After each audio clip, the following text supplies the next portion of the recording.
Hey YouTube. Today I'm going to be talking about the possibilities of the Bible and things they don't teach you in Sunday school.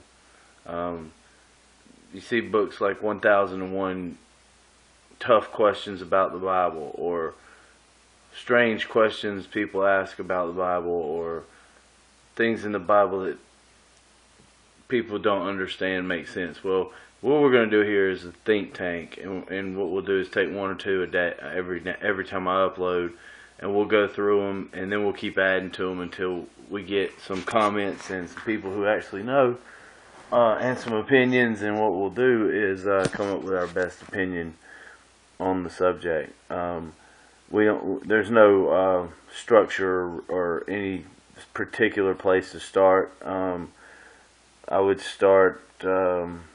It's always best to start first. So I would say some of the best ones and the longest ones always start in Genesis 1 and through 6.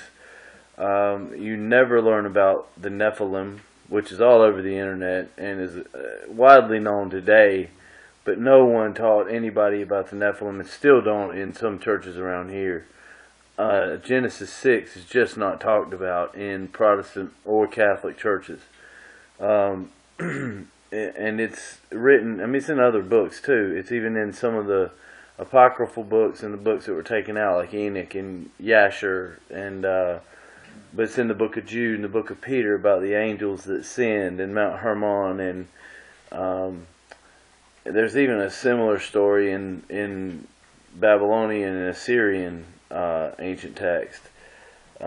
Many similar stories in many cultures about creation and things like that.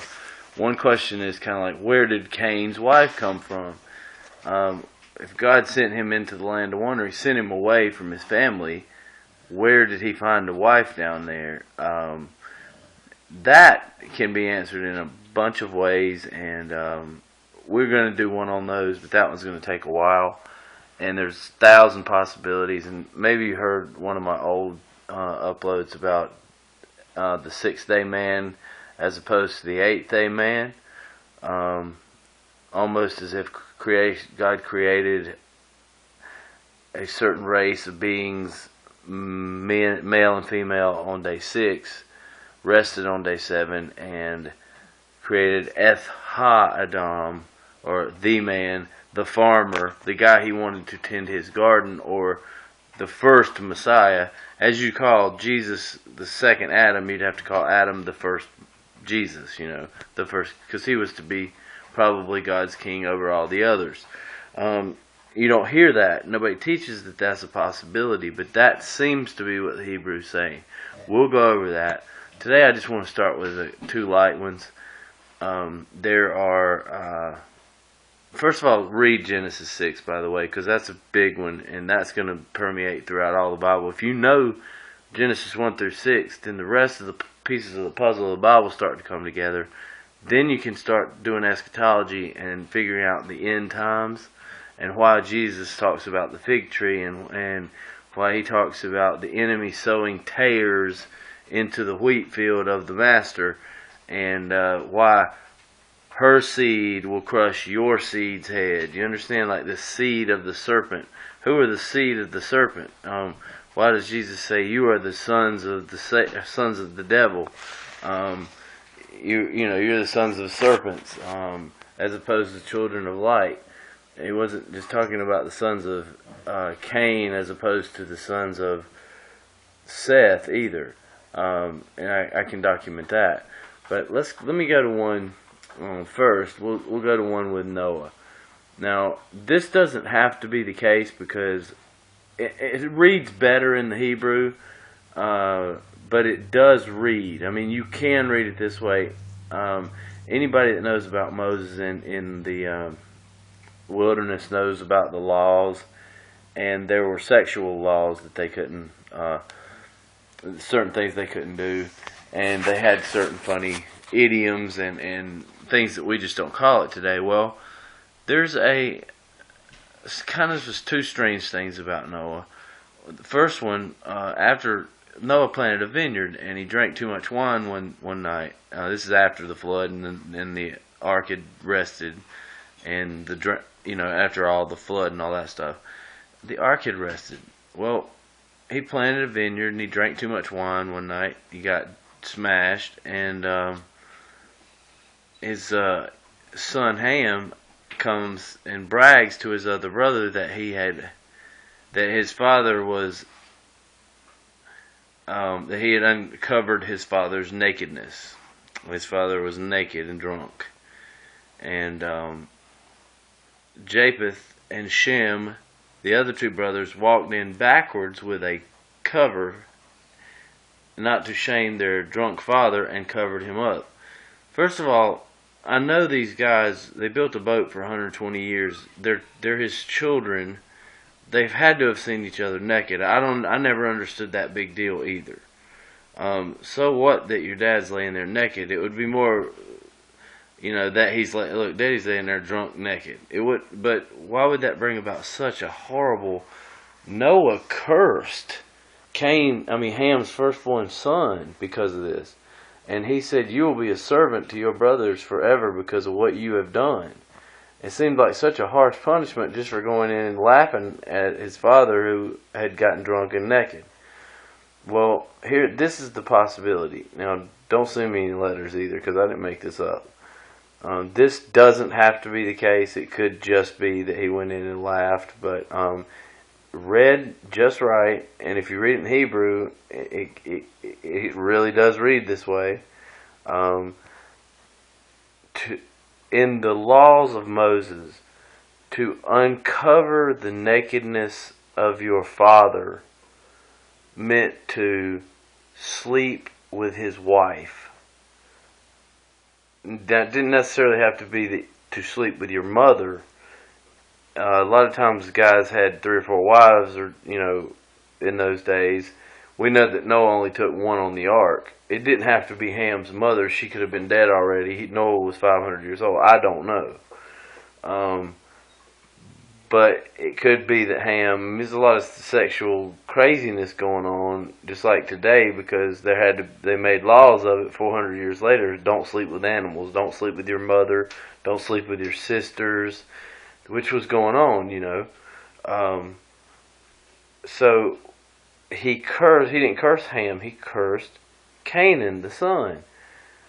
So why would he curse Canaan, an innocent son, because Ham came in and laughed at him laying there naked because he had drank? That never made any sense to me, unless when he got drunk, or him and his wife both got drunk, Ham snuck in there and did his thing with Noah's wife, and had a child named Canaan. Okay, and Noah cursed that son and sent him away. Now that makes more sense to me than why would he curse Canaan and not Ham? Then you see, well, he was mad at Ham, but he did. Why would he curse Canaan for his Ham's actions? And why were the two brothers so to honor their father so much? And I know honor was a big thing in those days, that they would walk in backwards with their father laying there naked to cover him up. And it could have been their mother laying there naked to cover her up, you see. I'll snick one more little small one in there, and somebody please tell me what this one is. I have no idea about this one. Now that one, that one is possible. This one I don't know. When God's telling Moses, and a lot of people don't know why Noah found grace in the eyes of God. Apparently Noah was an upright and righteous man, because it said so later in the Bible, and he walked with God. He was an upright and righteous man, but all are sinners. But it says he was perfect in his generations. You see, the seed line, Adam's seed line, had been corrupted by those sons of God who impregnated the daughters of men in chapter 6 of Genesis. And the whole world had become corrupt. The whole seed line had become corrupt, except Adam was pure in his line. They had to have a pure line for Jesus to come through. So maybe that's God said, well, I'm flooding it out and keeping Noah, because if not, eventually his line would get drowned out in it too. And the Messiah couldn't come through that evil line with any of that kind of blood in him. And yes, these angels did have the ability to procreate, whether it was done by some kind of they took wives, anyone they chose, and I'm sure it was sexual. So I don't know if they had to appear in human bodies, which they do, or they have some kind of way, or they look like us anyway, because God said, let us make man after our own image, so we look like God. Here's one. It always struck me. It said, the end of all flesh has come up to me, and all the earth is wicked, and God repented that he even made man on earth. So he goes to Noah, or whoever he's talking to. He might be talking to himself, or talking to his Trinity, his Holy Communion in himself, or talking to his angels. Or he says, my spirit will not be with man always, for he is also flesh. He is. Now, you could take that to mean, now I can't abide with man. I can't let him live forever, or my spirit cannot be with man anymore. Or these other men, maybe even. These men that were covered with this dirty flesh. Because he is also now become the Nephilim in chapter 6. Or man is also animal. He's spirit, which is good, he has the breath of God, but he's also flesh. So my spirit cannot always be with him. Therefore, he is going to still have to die. So his days will be 120 years. Now, what does that mean? I don't know what that means. And anybody that does, that's a scholar and knows, could you give me some opinions to let me know what you think about that? I get a lot of different answers around here, but we want to start a think tank on these things, and we really want to get some of these things going, and actually get a better speaker than me, for crying out loud, and get some equipment so I don't have to do this off of a dumb laptop or a stupid cell phone. But it would be nice to have some backing on this, and some intelligent people to help out with these things, and to really figure out what these things meant. But those two are all very enigmatic statements, just in Genesis alone, and it's full of them. And next time I'm going to answer a couple of things that Jesus said that were very strange, that you would think, how did Jesus say that to that poor woman? Or why would Jesus tell a guy not to go bury his father? I have the answers for those. Or we might get into how old the universe is, if there's a gap theory, when Satan fell, why the earth was covered in darkness, where the waters in chapters 1, verse 2, 3 came from, because the oceans and the waters hadn't been created yet.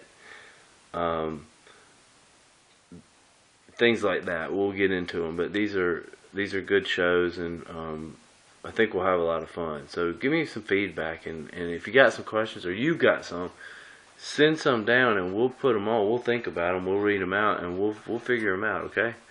All right, guys. Talk to you later.